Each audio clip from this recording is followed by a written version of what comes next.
This week, we lost a real giant in sports journalism. John Feinstein passing is a huge loss. But today we're going to take a deep dive into his incredible career. And trust me, there's a lot to unpack here. Not only was he incredibly prolific, he truly changed how sports stories are told. And Yeah. what's really amazing is that just hours before his passing, he filed a column for the Washington Post about Michigan State coach Tom Izzo. Talk about dedication. It's a testament to his passion. Yeah. You know, for over 40 years, Feinstein was a constant force in sports journalism, and that kind of dedication, it doesn't just appear overnight. Exactly. But before we get into all of that, let's acknowledge the details. Feinstein died of natural causes on March 13th at his brother's home in McLean, Virginia. He was 69. This news, as you can imagine, spread like wildfire, with confirmations coming from major outlets like the Associated Press, NPR, and even ESPN. And it wasn't just sports fans who felt the impact. Feinstein had this ability to transcend the game itself. He tapped into the human drama behind it all. And I think that's what made him so compelling, even to people who weren't diehard sports enthusiasts. Absolutely. He had a way of making you feel like you were right there in the action. And speaking of being in the action, we can't talk about Feinstein without mentioning his iconic book, A Season on the Brink, which really catapulted him into the spotlight. For those who haven't read it, this book took you inside Bob Knight's Indiana basketball team during the 1985-86 season. And it wasn't your typical sports book, Right. right? Feinstein had this unprecedented level of access. He was embedded with the team, capturing not just the games, but the locker room talks, the practices, the raw emotions. He really pulled back the curtain on what it's like to be a part of a high-pressure college basketball program. It's one thing to read about the game itself, the scores, the strategies. But Feinstein took it a step further. He revealed the personalities, the conflicts, even the vulnerabilities of these larger-than-life figures. Exactly. And he wasn't afraid to show the uglier side of things either. Hmm. There's a passage in the book where Knight absolutely explodes at a referee. I mean, it's intense, but it's also captivating because it shows you the raw passion and pressure these coaches operate under. Yeah, you bring up a good point about that intensity. And it wasn't just with coaches. He had this knack for getting athletes to open up as well. Huh. One example that comes to mind is Steve Alford, the star player on that Indiana team.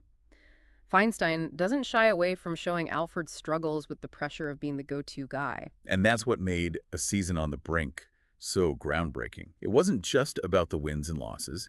It was a deep dive into the human psyche of these athletes and coaches, revealing the sacrifices, the doubts, the triumphs that went beyond the box scores. It really humanized the whole experience. And, that approach wasn't limited to just basketball. Feinstein's career spanned a wide range of sports, and he brought that same level of depth and insight to everything he covered. Oh, absolutely. We're talking golf, baseball, tennis, even the Olympics. Yeah. He had this amazing ability to immerse himself in whatever world he was writing about. He did his research, he built relationships, and he wasn't afraid to ask the tough questions. And let's not forget his long-standing relationship with the Washington Post. He was a full-time reporter there from 1977 to 1991 and continued to contribute as a columnist even after he branched out into other ventures. So we're talking decades of experience covering a wide range of sports and always with that signature Feinstein style. And that style really resonated with people. I mean, he wasn't just reporting the facts, he was weaving them into compelling narratives. Yeah. He was a master storyteller who brought the world of sports to life. Okay, so we've talked about his early career and A Season on the Brink, but there's so much more to Feinstein's story. In the next part, let's delve into how he navigated the often tricky world of sports journalism, where sharing opinions can be just as impactful as reporting the facts. And how that approach, that blend of sharp reporting and fearless commentary, shaped his legacy and influenced a whole generation of sports writers. So we've talked about Feinstein's early work and the impact of A Season on the Brink, but what's really interesting is how he navigated that fine line between reporting and opinion.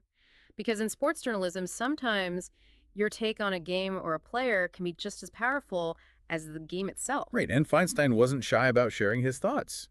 He had strong opinions, and he wasn't afraid to express them, even if they went against popular opinion. And he did it in a way that was both insightful and thought-provoking. He wasn't just throwing out hot takes for shock value. His opinions were grounded in deep knowledge and a real understanding of the nuances of the game. Yeah, he was a keen observer, not just of the games themselves, but of the personalities and dynamics within teams and organizations. He picked up on things that others might miss, and wasn't afraid to call out hypocrisy or injustice when he saw it. And that's what really earned him respect, both from his peers and from the athletes and coaches he covered. They knew he wasn't just trying to stir up controversy. He was genuinely passionate about the sport, and he wanted to see it played the right way. And speaking of respect, Hmm. coaches like Tom Izzo and Shaka Smart have spoken about how much they valued Feinstein's insights, even when they disagreed with him. They recognized that he was coming from a place of genuine understanding. That's such a great point. Because it wasn't about being right or wrong all the time. It was about sparking a conversation, challenging assumptions, and making people think differently about the game. And sometimes that meant ruffling feathers. I mean, you don't write a book like A Season on the Brink without making a few enemies along the way. Yeah. But even those who clashed with Feinstein couldn't deny his integrity and his commitment to telling the truth as he saw it. He really held himself to a high standard. And, it's interesting to think about how that approach to journalism, that blend of sharp reporting and fearless commentary, might translate to other fields. Oh, absolutely.